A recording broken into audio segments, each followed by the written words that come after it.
Evil God वेंड्रियक के वहां पर अचानक से आ जाने की वजह से जो ह्यूमैनिटी थी वो पूरी तरह से डिस्ट्रॉय होने के कगार पर थी। वहां पर अनगिनत मॉन्स्टर्स थे जो कि किसी पर भी रहम न बरसाते हुए हर एक इंसान को मारे और काटे जा रहे थे। लेकिन ह्यूमन रेस के जो सबसे ज्यादा स्ट्रॉन्गेस्ट मेजेस थे वो इविल गॉड के खिलाफ खड़े हो गए, जो कि हमारे लिए आखिरी उम्मीद थी। लेकिन तभी हमें कई सारे मॉन्स्टर्स को दिखाया जाता है जो कि काफी तेजी के साथ उन मेजेस के ऊपर हमला करने के लिए उनके तरफ बढ़ जाते हैं। उन्हें अपनी तरफ आता हुआ देखकर जो मेजेस का मेन लीडर था उनसे कहता है कि जल्दी से अपने अपने स्पेल को कास्ट करके रखो। इतना कहने के साथ ही वो लोग काफी ज्यादा पावरफुल हमला उन मास्टर्स के ऊपर कर देते हैं। वो हमला इतना ज्यादा पावरफुल होता है कि उस हमले के बीच में जितने भी मॉन्स्टर्स आए होते हैं वो सारे के सारे मॉन्स्टर्स को डिस्ट्रॉय करता जा रहा होता है। और आखिर में जो मेजेस होते हैं उन्होंने वहां पर जितने भी मॉन्स्टर्स होते हैं उन्हें पूरी तरह से खत्म कर दिया होता है। आखिर में वो सिर्फ इविल गॉड बचा होता है, जिसे देखने के बाद जो हमारा मेन कैरेक्टर वो इविल गॉड से कहता है कि तुम्हारे सारे के सारे मॉन्स्टर्स मारे जा चुके हो, अब तुम्हारी बारी है।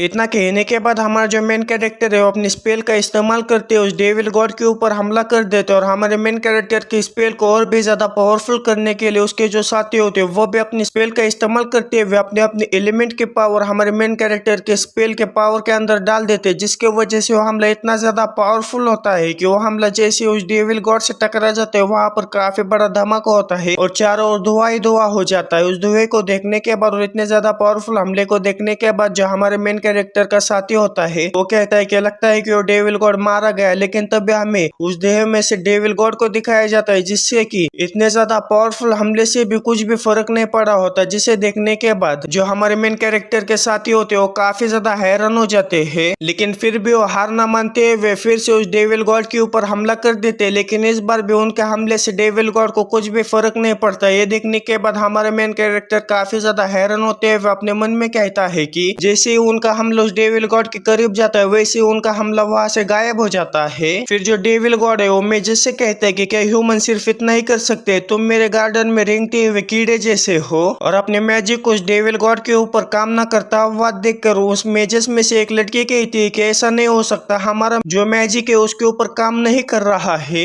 ये सुनने के बाद हमारा मेन कैरेक्टर जिसका के नाम सेत्सुना है वो अपने मन में कहता है कि ऐसा नहीं हो सकता, अभी भी ऐसा कुछ होगा जो कि हम इसके खिलाफ यूज कर सकते हैं। लेकिन तभी हमें वहां पर कुछ बचे हुए मॉन्स्टर्स को दिखाया जाता है, जिनमें से एक मॉन्स्टर काफी तेजी के साथ आते हुए उस लाल बालों वाले मेज के ऊपर हमला करते हुए उसे वहीं पर जान से मार देता है। उन मॉन्स्टर को वहां पर देखने के बाद जो मेज लड़की होती है वो अपने पावर का इस्तेमाल करने की कोशिश करने लगती है, लेकिन उसका माना खत्म हो जाने की वजह से वो अपनी स्पेल को कास्ट नहीं कर पा रहे होते, जिसके वजह से वो काफी ज्यादा डर जाती है। लेकिन तभी जो मॉन्स्टर्स होते हैं वो पीछे से आते हुए बचे हुए मेजेस के ऊपर हमला करते उन्हें वहीं पर ही जान से मार देता है। अपने साथियों को अपने आंखों के सामने मरता हुआ देखकर हमारा जो मेन कैरेक्टर है वो पूरा सदमे में चला जाता है और काफी ज्यादा गुस्से में अपने स्पेल को कास्ट करते हुए उन मॉन्स्टर्स के ऊपर हमला करने की कोशिश करने लगता है। लेकिन वो हमला कामयाब हो पाता उससे पहले जो डेमन लॉर्ड है वो पीछे से आते हुए हमारे मेन कैरेक्टर के ऊपर हमला कर देता है। वो हमला इतना ज्यादा पावरफुल होता है कि उस हमले की वजह से हमारे मेन कैरेक्टर का एक हाथ कट जाता है और वो काफी ज्यादा जख्मी हो जाता है। लेकिन हमारा मेन कैरेक्टर अपने आप को किसी तरह से संभालते हुए जब सामने की ओर देखता है तो पूरा सदमे में चला जाता है, क्योंकि उसके आंखों के सामने उसकी जो पूरी की पूरी ह्यूमैनिटी थी वो उस डेविल गॉड ने पूरी तरह से डिस्ट्रॉय करके रखी होती है। लेकिन तभी हमें डेविल गॉड को दिखाया जाता है जो कि हमारे मेन कैरेक्टर के पीछे आते हुए उससे कहता है कि तुमने जितना भी स्ट्रगल किया है वो किसी काम का नहीं है।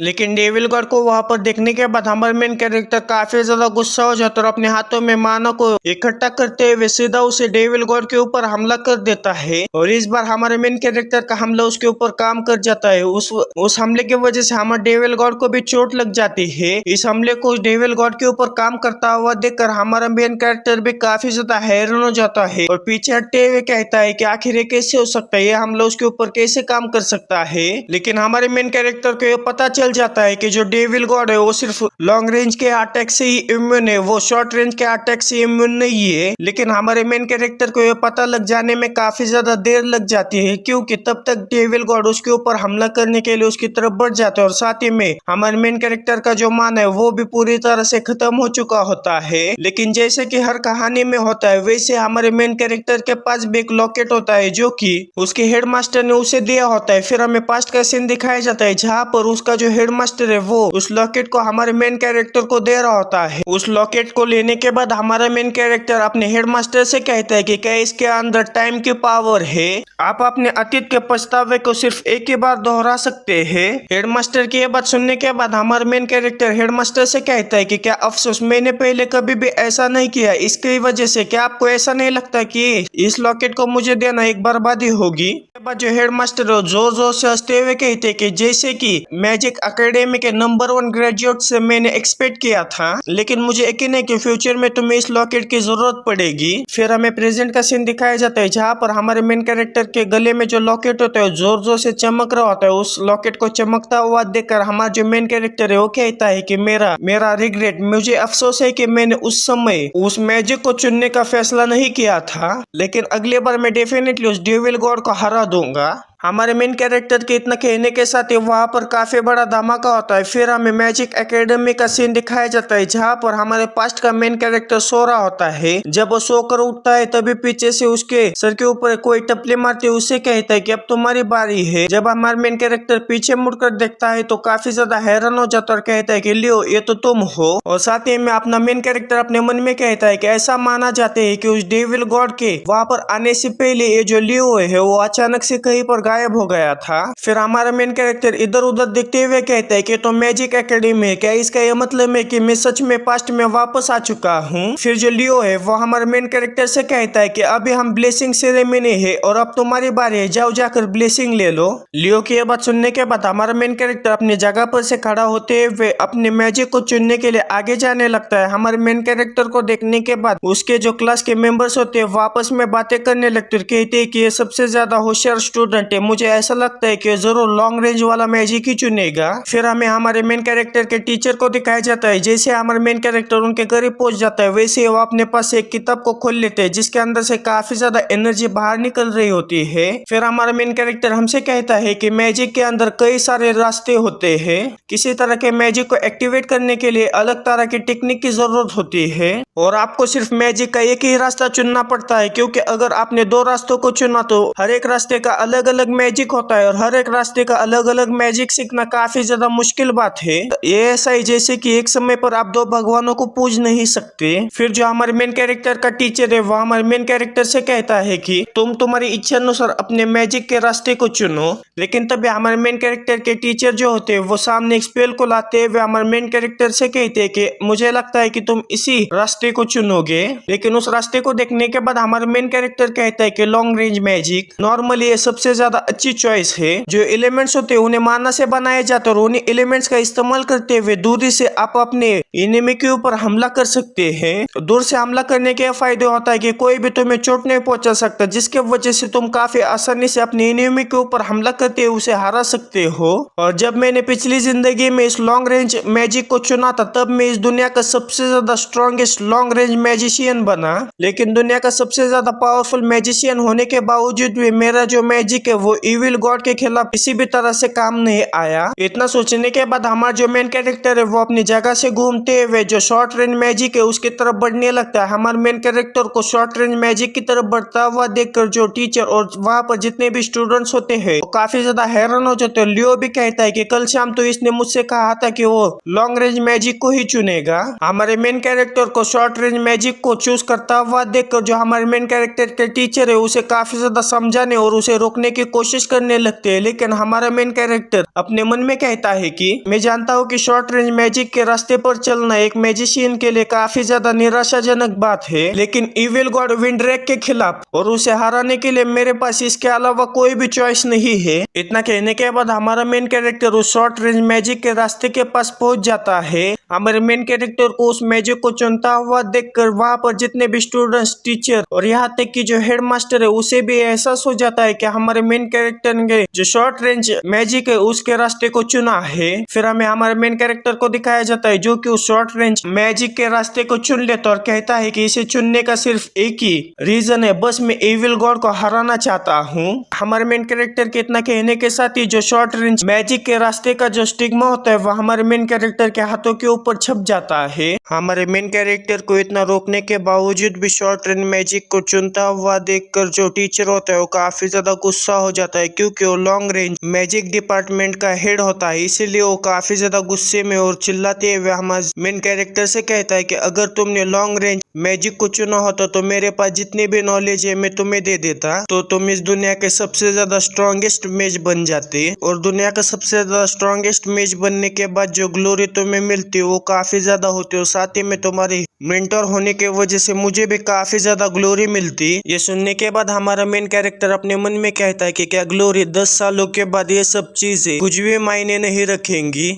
इंसानियत के हारने के लिए अभी भी 10 साल बचे और जो इविल गॉड है उसे आने के लिए 5 साल। फिर हमें हमारे मेन कैरेक्टर को दिखाया जाता है जो कहीं पर जा रहा होता है, जाते हुए कहता है कि मुझे मेरी पिछली जिंदगी की कई सारी नॉलेज है, लेकिन क्लोज कॉम्बैट मैजिक के जो एक्सपीरियंस है वो मुझे काफी ज्यादा कम है, और मुझे ये समझ में नहीं आ रहा है कि आखिर में इविल गॉड आने से पहले इस क्लोज कॉम्बैट मैजिक को कैसे डेवलप करूँ। फिर हमें हमारे मेन कैरेक्टर को दिखाया जाता है जो कि हॉल में आ जाता है। हॉल में आ जाने के बाद वहाँ पर कोई तो अनाउंसमेंट करता है कि जो सेकंड ईयर के स्टूडेंट है जिन्होंने के अपने मैजिक के रास्ते को चुन लिया है वो अपने अपने डिपार्टमेंट यानी कि अपने अपने क्लासरूम में चले जाए। ये सुनने के बाद हमारा मेन कैरेक्टर इधर उधर देखते हुए कहता है कि आखिर मेरा क्लोज कॉम्बैट मैजिक क्लासरूम कहाँ पर है, और आखिर लियो कहाँ पर है, वो अभी तक मुझे क्यों नहीं दिखा। इतना सोचने के बाद जो हमारा मेन कैरेक्टर है वो लड़के के पास जाते हुए उसे अपने क्लासरूम का रास्ता पूछने वाला होता है कि वो लड़का हमारे मेन कैरेक्टर को देखता है तो काफी ज्यादा डर जाता है और काफी तेजी के साथ वहां से जाने लगता है। और जब हमारा मेन कैरेक्टर इधर उधर देखता है तो हमें दिखाया जाता है कि जो वहां पर खड़े हुए स्टूडेंट्स होते हैं वो हमारे मेन कैरेक्टर के ही बारे में बोल रहे होते, साथ ही में उसके काफी ज्यादा बुराइयां भी कर रहे होते, क्योंकि उसने इतना ज्यादा जीनियस होने के बावजूद भी उसने गधे वाली हरकतें की होती, इसलिए वो सब उसका मजाक उड़ा रहे होते। उन लोगों को इस तरह से अपना मजाक उड़ाता हुआ देखकर, अपने से इतना दूर जाता हुआ देखकर हमारा मेन कैरेक्टर अपने मन में कहता है कि ये जो सिचुएशन है वो मेरी पिछली जिंदगी की सिचुएशन से काफी ज्यादा अलग है। क्या ये सब इसीलिए हो रहा है क्योंकि मैंने क्लोज कॉम्बैट मैजिक को चुना है। लगता है कि मुझे मेरे क्लासरूम को अकेले ढूंढना होगा। जो कैंपस का कोर्टयार्ड है वहां पर मैप लगा होगा, उसी के ऊपर मुझे मेरे क्लासरूम की लोकेशन मिल जाएगी। इतना सोचने के बाद हमें हमारे मेन कैरेक्टर को दिखाया जाता है जो कि कोर्टयार्ड में उसी मैप की तरफ जा रहा होता है, लेकिन जाते वक्त तो उसे वहां पर किसी के फाइट करने की आवाज आ जाती है, जिसे सुनने के बाद हमारा मेन कैरेक्टर कहता है कि पर कोई तो फाइट कर रहा है। फिर फाइट का सीन दिखाया जाता है जहाँ पर कोई तो अपने फायरबॉल से एक लड़की के ऊपर हमला किया होता है। फिर हमें उस लड़की को दिखाया जाता है जो कि उस फायरबॉल से बचते हुए जिसने उसके ऊपर हमला किया होता है उससे कहता है कि मेरे मॉम ने काफी ज्यादा पैसे जोड़ते हुए मुझे वो बैच गिफ्ट किया था, मुझे वो बैच वापस लौटा दो। और जिन लोगों ने उस लड़की के ऊपर हमला किया होता है हमें उन लोगों को दिखाया जाता है जो कि बुलिस होते हैं, और वो बुलिस उसी ब्रोच को देखते हुए कहते हैं कि तो मानव को स्टोर करने का सबसे अच्छा मैजिक टूल है, तुम जैसे कॉमनर से अच्छा तो हम हाई क्लास के लोग इसका काफी अच्छी तरह से इस्तेमाल कर सकते हैं। तभी हमें हमारे मेन कैरेक्टर को दिखाया जाता है जो कि वहां पर पहुंच चुका होता है। वहां पर पहुंचने के बाद हमारा मेन कैरेक्टर कहता है कि वो जो लड़की है वो क्लोज कॉम्बैट डिपार्टमेंट से आती है और वो जो 3 बुलीज है वो लॉन्ग रेंज डिपार्टमेंट से आते हैं। तभी हमें गोल्डन बालों वाली बुली को दिखाया जाता है जो कि अपने हाथों में फायर बॉल को जनरेट करते हुए उस लड़की से कहता है कि अगर तुम्हें ब्रोच सही है क्यों ना तुम हमसे लड़ाई करते हुए इस ब्रोच को वापस ले लो। इतना कहने के बाद वो जो बुली अपने फायर बॉल का इस्तेमाल करती है उस लड़की के ऊपर हमला कर देता है, लेकिन वो लड़की भी काफी तेजी के साथ उसके फायर बॉल से बच जाती है। फिर हमारा मेन कैरेक्टर हमसे कहता है कि उसने फिजिकल बूस्ट का इस्तेमाल किया है जो कि क्लोज कॉम्बैट मैजिक का सबसे ज्यादा बेसिक स्किल है। जब तुम स्किल का इस्तेमाल करोगे तब तुम्हारी जो फिजिकल एबिलिटीज है वो काफी ज्यादा इनहेंस हो जाएगी, लेकिन अगर तुम अपने अपोनेंट के मैजिक अटैक से बच भी जाओ तब भी तुम्हारी जो रेंज होगी अपने एनिमी से वो काफी ज्यादा दूर होगी। फिर हमें उस लड़की को दिखाया जाता है जो कि अपने हाथों में मानव को इकट्ठा करते हुए उन बुलिस से कहती है कि मेरी माँ ने 5 सालों तक अपने पैसे बचाते उस ब्रोच को मेरे लिए खरीदा था, तो फिर मैं उस ब्रोच को तुम जैसे कमीनों को कैसे दे सकती हूँ। इतना कहने के बाद वो लड़के अपने माना का इस्तेमाल करते हुए वहाँ पर एक डैगर को तैयार कर लेती है, जिसे देखने के बाद हमारे मेन कैरेक्टर कहता है कि ये तो माना ब्लेड है लेकिन इसके साथ भी। इतना कहने के साथ ही हमें उस बुली को दिखाया जाता है जो कि फिर से अपने दोनों हाथों में फायर बॉल को क्रिएट करते हुए उस लड़की से कहता है कि ये काफी ज्यादा निराशाजनक है। तुम अपने हाथों में किसी भी तरह के माना ब्लेड को तैयार कर लो तब भी तुम मुझ तक नहीं पहुंच पाओगे। इतना कहने के साथ ही वो अपने फायरबॉल का इस्तेमाल करते उस लड़की के ऊपर हमला कर देता है। उस फायरबॉल को अपनी तरफ आता हुआ देखकर लड़की भी अपने माना ब्लेड से एक फायरबॉल को रोक तो लेती है, लेकिन बाकी के फायरबॉल को रोक नहीं पाती, जिसके वजह से वो खिसकते हुए पीछे चली जाती है। फिर वो बुली मुस्कुराते हुए उस लड़की से कहता है कि तुम चाहे कुछ भी करो, तुम लॉन्ग रेंज मैजिशियन के पास कभी भी नहीं पहुंच पाओगी। तुम अपनी पूरी जिंदगी कुछ पाए बिना ही गुजार दोगी। इतना कहने के साथ ही वो बुली फिर से अपने फायरबॉल से उस लड़की के ऊपर हमला कर देता है, लेकिन इस बार वो लड़की उस फायरबॉल को डॉच नहीं कर पाती क्योंकि वो पहले से काफी ज्यादा जख्मी होती है और फायरबॉल उस लड़की से टकराने वाले होते कि तभी हमें हमारे मेन कैरेक्टर को दिखाया जाता है जो कि काफी तेजी के साथ उन बुलिस को क्रॉस करते हुए सीधा कर उस लड़की को अपने गोदी में उठाते हुए उन फायरबॉल से बचा लेता है। हमारे मेन कैरेक्टर को इतना तेजी के साथ आते उस लड़की को बचाता हुआ देखकर वो लड़के काफी ज्यादा हैरान हो जाते हैं। फिर हमारा मेन कैरेक्टर उस लड़की से कहता है कि क्या तुम्हें पता है कि क्लोज कॉम्बैट मैजिशियन डिपार्टमेंट कहाँ पर है, क्या तुम मुझे वहां तक पहुंचा सकती हो। हमारे मेन कैरेक्टर की बात सुनने के बाद वो लड़के कुछ समझ नहीं पा रहे होते कि तभी हमें उन 3 पुलिस को दिखाया जाता है जो कि हमारे मेन कैरेक्टर को काफी अच्छी तरह से पहचान जाते हैं और कहते हैं कि ये तो सेत्सुना क्रोमवेल है। लेकिन तभी उन लोगों के नजर हमारे मेन कैरेक्टर के हाथ के पीछे बने उस स्टिग्मा के ऊपर पड़ जाती है जो कि क्लोज कॉम्बैट रेंज का स्टिग्मा होता है, जिसे देखने के बाद वो बुली काफी ज्यादा खुश हो जाता है और मुस्कुराते हुए हमारे मेन कैरेक्टर से कहता है कि अगर वो क्लोज कॉम्बैट मैजिक डिपार्टमेंट में जा चुका है तो हम उसे चाहे जितना पिट सकते हैं। इतना कहने के बाद वो बुली अपने हाथों में एक फायरबॉल को जनरेट कर लेता है। फिर हमारा मेन कैरेक्टर उन बुलिस की तरफ बढ़ते हुए कहता है कि जो क्लोज कॉम्बैट मैजिक है वो कमजोर है, लेकिन इस बात के ऊपर डिपेंड करता है कि आखिर तुम उस मैजिक का कैसे इस्तेमाल करते हो। जब मैं इस लड़की को देख रहा था तब मुझे ऐसा लगा कि इसके अंदर सुधार करने की गुंजाइश है। मैजिक फील्ड की जो क्वालिटी होती है वो कभी भी जो बैटल के आउटकम से वो डिटरमाइन नहीं कर सकती, यानी कि कौन बैटल में जीतेगा या फिर हारेगा ये डिसाइड नहीं कर सकती। हमारे मेन कैरेक्टर को उनके साथ लड़ाई करने के लिए तैयार होता हुआ देखकर लड़के हमारे मेन कैरेक्टर को रोकते हुए उससे कहते हैं कि रुक जाओ, सीनियर है, तुम्हें चोट लग जाएगी। ये सुनने के बाद वो बोली उस लड़की से कहता है कि काफी ज्यादा देर हो चुकी हो। इतना कहने के बाद वो काफी सारे फायरबॉल का इस्तेमाल करते हुए उसे हमारे मेन कैरेक्टर के ऊपर हमला कर देता है। उन फायरबॉल्स को अपनी तरफ आता हुआ देखकर हमारा मेन कैरेक्टर क्या कहता है, अपनी फिजिकल बॉडी को पूरी तरह से इनहेंस करने के बजाय मैं अपनी फिजिकल बूस्ट टेक्निक को सिर्फ अपने पैरों में ही इस्तेमाल करूंगा। इतना कहने के बाद हमारा मेन कैरेक्टर अपने फिजिकल बूस्ट टेक्निक को अपने सिर्फ पैरों में ही इस्तेमाल करते हुए काफी तेजी के साथ उस बुली के हर एक फायरबॉल से बचता जाता है। अपनी स्पीड को बढ़ता हुआ देखकर हमारा मेन कैरेक्टर काफी ज्यादा खुश हो जाता है और अपने मन में कहता है कि मैं स्पीड का इस्तेमाल करते हुए किसी भी मैजिक को काफी आसानी से डॉच कर सकता हूँ, लेकिन मैं फिर भी इसे और ट्राई करना चाहता हूँ। इतना कहने के बाद जो हमारा मेन कैरेक्टर है उस बुली के हर एक फायरबॉल से बचते हुए उस बुली का मजाक उड़ाते हुए उसे कहता है कि तुम कब से अपने फायरबॉल का इस्तेमाल करते हुए मेरे ऊपर हमला कर रहे हो, क्या तुम्हें कोई और मैजिक ट्रिक नहीं आती या फिर तुम किसी और एलिमेंट से मेरे ऊपर हमला नहीं कर सकते। हमारे मेन कैरेक्टर की यह बात सुनने के बाद वो बुली काफी ज्यादा गुस्सा हो जाता है और उससे कहता है कि चुप रहो, और साथ ही में वो अपने मन में कहता है कि उसकी मूवमेंट के वजह से मैं ठीक से निशाना नहीं लगा पा रहा हूँ। इतना कहने के बाद वो जो बुली वो अपने दोनों हाथों से काफी ज्यादा पावरफुल फायरबॉल को क्रिएट करते हुए उससे हमारे मेन कैरेक्टर के ऊपर हमला कर देता है।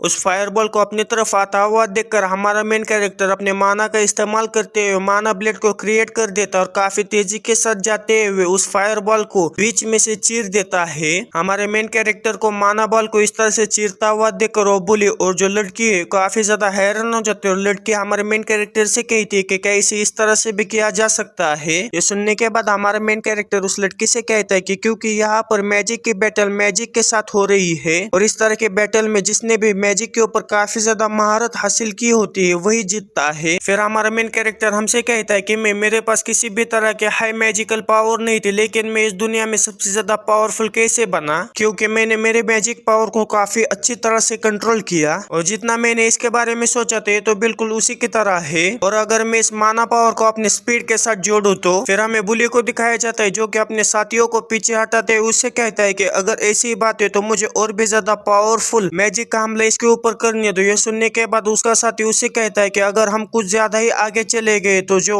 इंस्ट्रक्टर है वो यहाँ पर आएंगे। ये सुनने के बाद जो बुली उसके ऊपर चिल्लाती है उससे कहता है कि चुप रहो। इतना कहने के बाद वो जो बुली है वो हमारे मेन कैरेक्टर के ऊपर काफी ज्यादा पावरफुल हमला करने के लिए चैंटिंग करने लगता है, लेकिन उस चैंटिंग करते वक्त ही हमारा जो मेन कैरेक्टर है वो काफी तेजी के साथ उसकी तरफ बढ़ने लगता है। हमारे मेन कैरेक्टर को इतने तेजी के साथ अपनी तरफ बढ़ता हुआ देखकर वो जो बुली है काफी ज्यादा डर जाता है। तभी हमें हमारे मेन कैरेक्टर को दिखाया जाता है जो कि काफी तेजी के साथ अपने हाथों में माना को इकट्ठा करते हुए सीधा आकर माना फिस्ट टेक्निक का इस्तेमाल करते हुए उस बुली के ऊपर हमला कर देता है और हमारा मेन कैरेक्टर उस बुली को एक हमले में हरा देता है।